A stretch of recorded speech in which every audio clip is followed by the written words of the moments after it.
तो इस वीडियो में हम देखेंगे प्रैक्टिस सेट 1.2 स्टैंडर्ड 8 का। यहाँ पे है कंपेयर द फॉलोइंग नंबर्स। ये जितने नंबर्स हमें दिए गए हैं इसे हमें कंपेयर करना है और हमें इसे कंपैरिजन के साइन लिखनी है, ग्रेटर, स्मॉलर या फिर इक्वल। लेकिन उसके पहले हमें कुछ समझना है।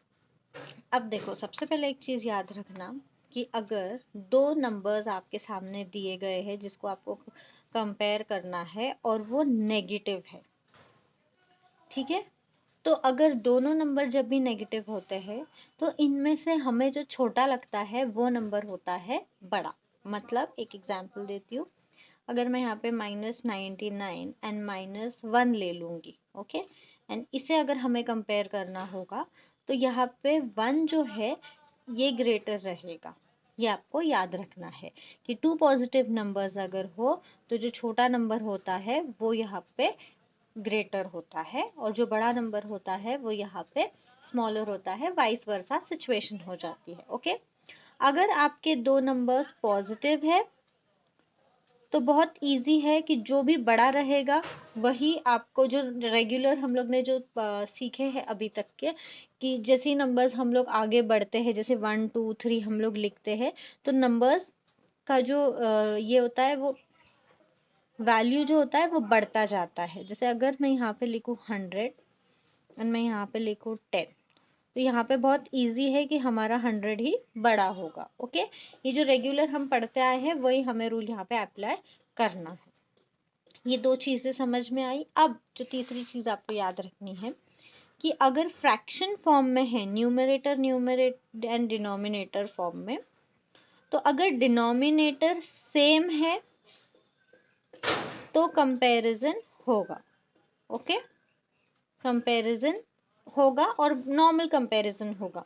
जैसे अगर 3/5 है और यहाँ पे 2/5 है तो हमारा 3/5 ग्रेटर रहेगा, हमारे डिनोमिनेटर सेम होने चाहिए, तो नॉर्मल जो यहाँ पे हम रूल अप्लाई कर रहे हैं वो यहाँ पे होगा। ओके, एंड अगर नेगेटिव है जैसे -3/5 और -2/5, तो यहाँ पे जो पहला मैंने आपको बताई कि दो नेगेटिव नंबर्स में से जो छोटा होता है वो बड़ा होता है, ठीक है।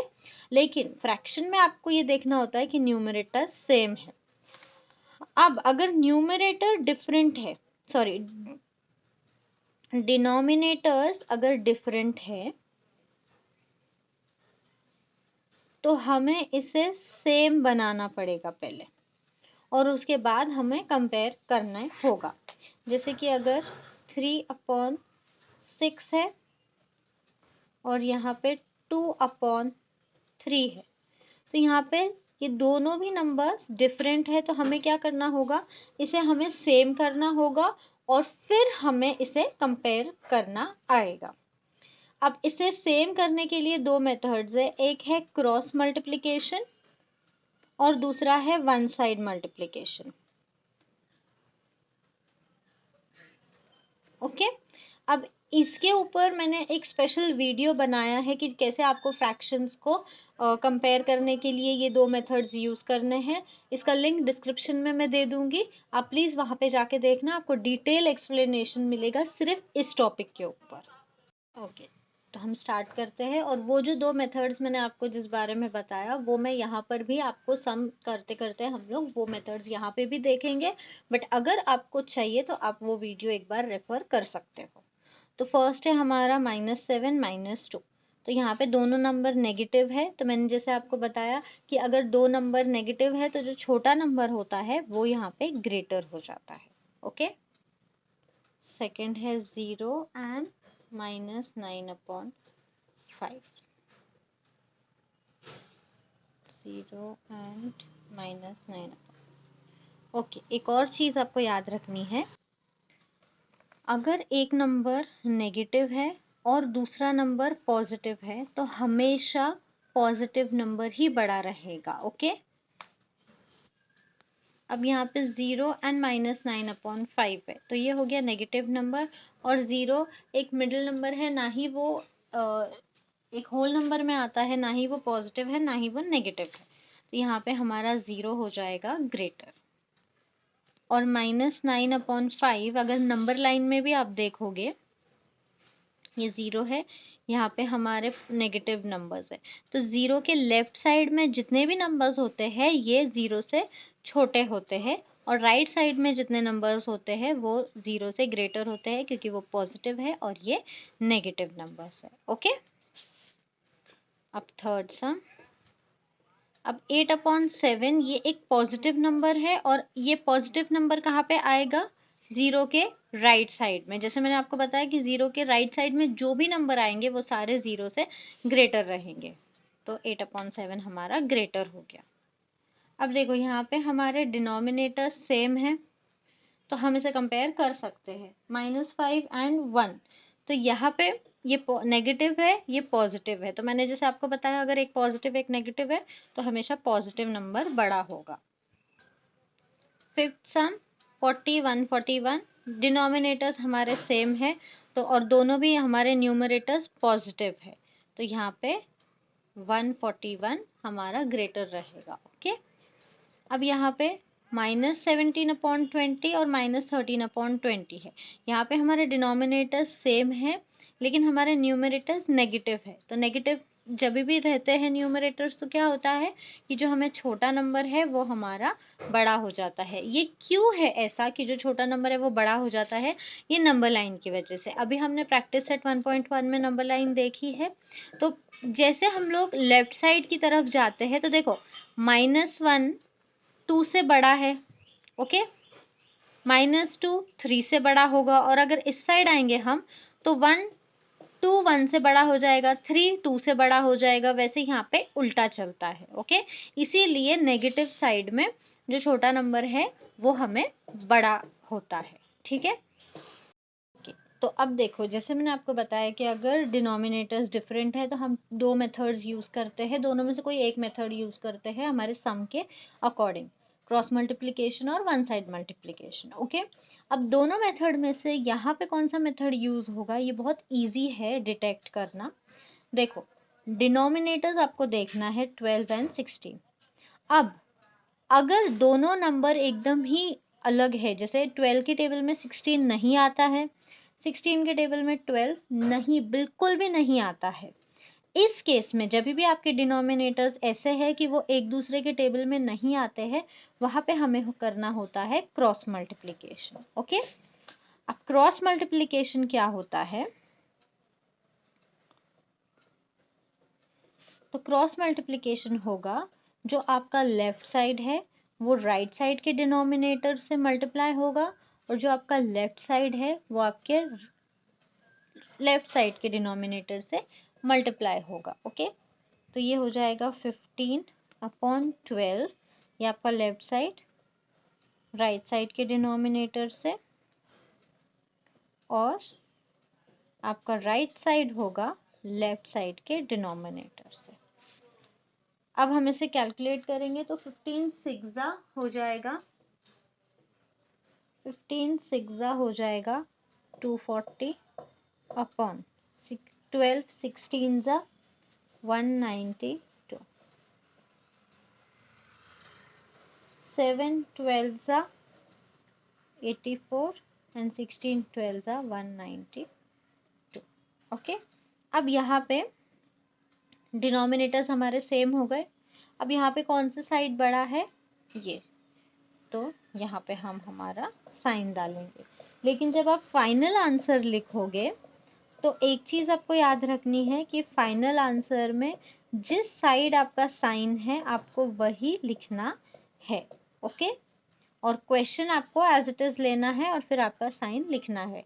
जो हमने कैलकुलेशन करके जो हमें आंसर आया है वो हमें फाइनल आंसर में नहीं लिखना है, हमें जो हमारा ओरिजिनल क्वेश्चन है उसी को हमें साइन देनी है। ओके, देखो 8th सम में यहाँ पे हमें एक मेथड का तो पता चल गया, क्रॉस मल्टीप्लिकेशन।